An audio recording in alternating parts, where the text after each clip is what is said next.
From about 1525 to 1866, 12.5 million Africans were taken from their homeland and forcibly transported across the Atlantic, a journey that approximately 2 million of them would not survive. Mate, I feel like slavery is something that should be talked about for life. Because the fact that it actually happened, it's mad. It could be 2095, 96. Still talk about it because you don't want that to ever happen again. I feel like when you don't talk about it, then it's bound. No, it's not gonna happen fully, but something similar that's gonna happen to some other people or something like that. But yeah, let's check it out. Life aboard a slave ship. Let's see, man. By the turn of the 18th century, European merchants were building vessels capable of transporting hundreds of enslaved people per journey. These ships had extra portholes for ventilation, weapons mounted on deck in case of rebellion, and additional compartments added below deck to take on more human cargo. What? Before boarding the ships at African port cities, enslaved people were stripped of their clothing and remaining possessions and had their heads forcibly shaved. During boarding, which could take weeks or even months, enslaved people lived on the deck of the ship in a temporary wooden house constructed by the crew. The crew also installed netting around the deck of the ship, designed to catch those enslaved who might opt for death over forced servitude. It's mad that people would rather die than being taken away to slavery. Like, do you know how mentally for you to think that, you know what, I'd rather just kill myself than be taken away? That's messed up. That's messed up, man. And I know they teach slavery in school, but not fully, not like they should be. You know what I mean? It's mad. Moved below deck, enslaved people would find themselves stuffed into compartments with ceilings as low as 4.5 feet, where they would spend most of their voyage. They were segregated by gender and age. Adult men were kept separately and shackled in pairs. Women usually left unchained in their designated compartment, and children often free to move about the ship. There were no sanitary facilities of any kind. Enslaved people were forced to relieve themselves where they sat, creating hellish conditions when combined with the heat and lack of ventilation below deck. Disease was rampant. Dysentery, malaria, yellow fever, smallpox, measles, and influenza ravaged the enslaved and crew members alike. The enslaved people generally spent about 8 hours a day above deck, but were still separated by gender, with a barricado, a reinforced wall that could be used to protect crew members in case of a revolt. Enslaved people were also subject to forced exercise, which sometimes included dance and song for the entertainment of the crew.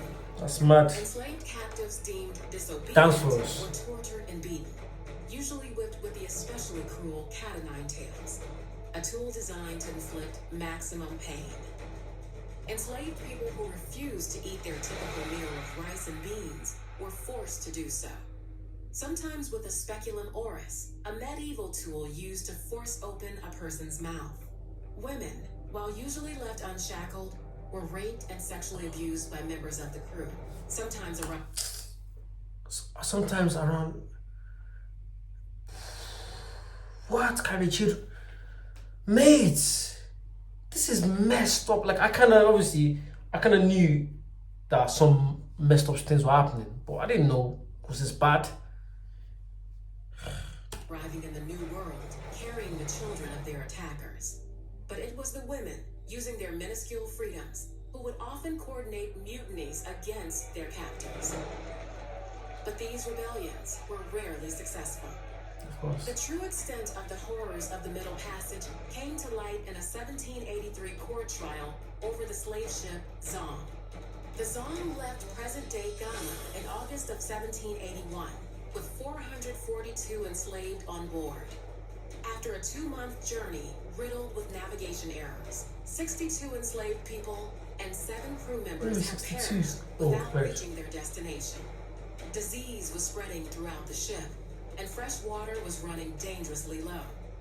Captain Luke Collingwood was afraid of the financial cost of more deaths.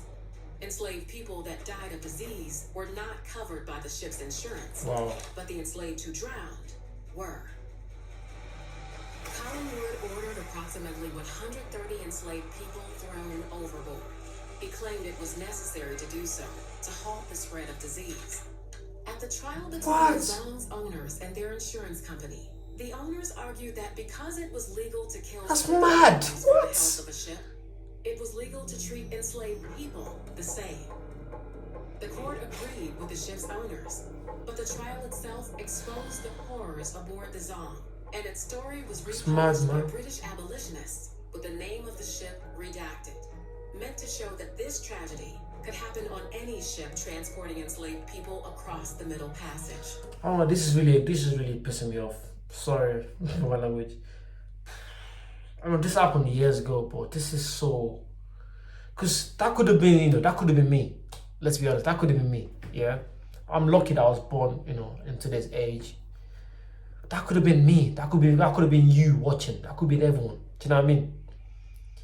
But thank God, so many things have changed now, People don't think like that anymore. I hope so.